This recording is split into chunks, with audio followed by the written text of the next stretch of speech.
Hello guys, welcome back. In today's video we're going to be looking at Radiant Coin.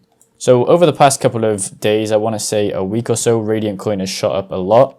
It's been kind of steadily rising for a month. If we look at the chart here, if you go on a month chart, around 15 days ago, something like that, it started to rising, and then it had a couple of dips off, and then it's just starting to peak around 12 hours ago, something like that.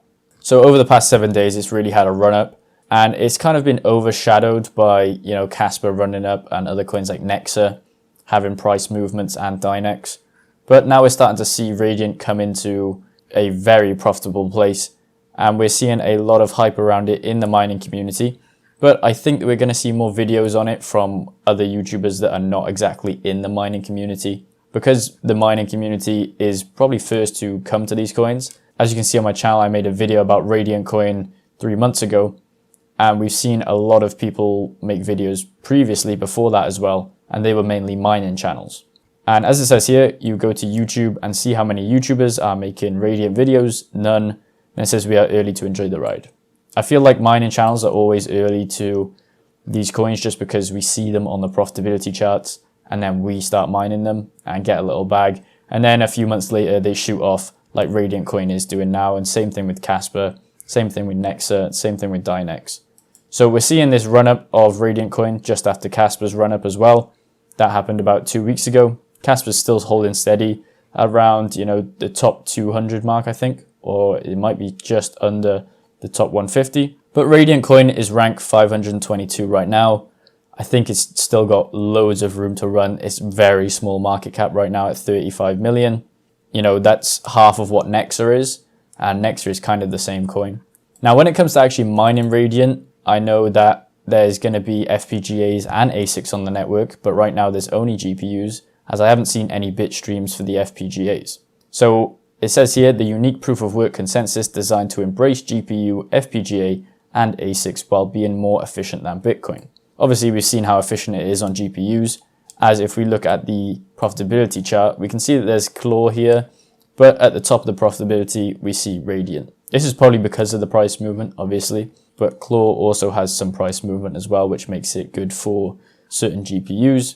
But overall, Radiant is taking the top spot for a lot of GPUs. We have the 40 series here. You can make around $2 per day in profit, which is not as much as the Ethereum back in the day, but it's kind of coming up to close to that. For a while, we saw unprofitability for about 6 months from any coin.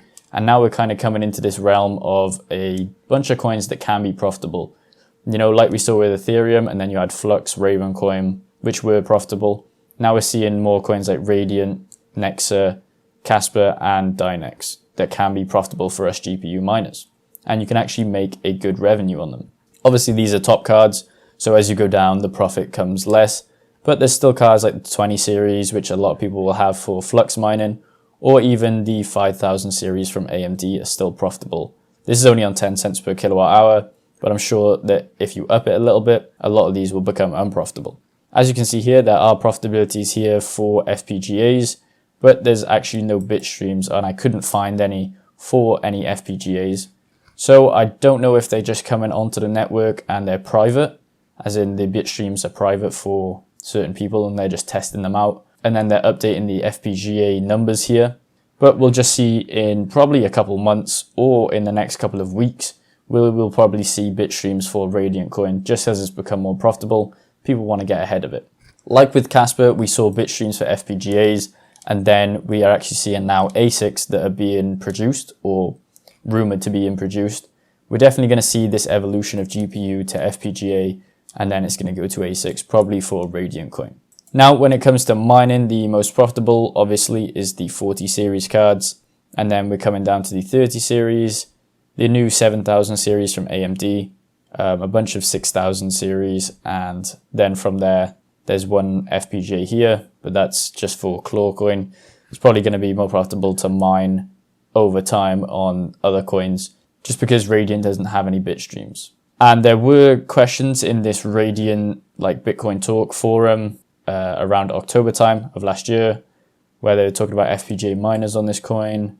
The network's 22 terahash and the hash rate of a RTX 3070 is 800 megahash, and therefore there's 27,500 RTX 3070 cards mining right now. Now, since then, the actual hash rate has gone up, as we can see on this mining pool stats. I know it's not a full chart, but you can see that the hash rate has basically shot up in the last 7 days. And that's probably because of the price movement that we've seen here in the last 7 days. Now, it's always a question of which comes first. Is it hash rate or is it price? Normally it is price and then hash rate follows, just literally behind it. It's probably because of the profit switching softwares like NiceHash, or you can have it on HiveOS, I believe. They will switch over to the most profitable. So as soon as the price starts to shoot up a little bit, more hash rate goes on, and then the price goes up further, more hash rate goes on. And that's mainly how the hash rate follows the price. I think it's because of these profit switching softwares. Now we have a bunch of pools, Wooly Pooly. Obviously I've discussed how Wooly Pooly were taking money from Kaspa miners. I think they actually sorted that out, but I'm not sure. I'd just stay a bit cautious. Obviously you want to have a lot of profits, and Wooly Pooly has the biggest network, so they're going to produce more blocks. But I'd go for Viper.net just because it has a decent amount of hash rate there, 36.4. And if you do your research, we actually want to share out the hash rate on this network just because we don't want to go in to a place where we can have a 51% attack.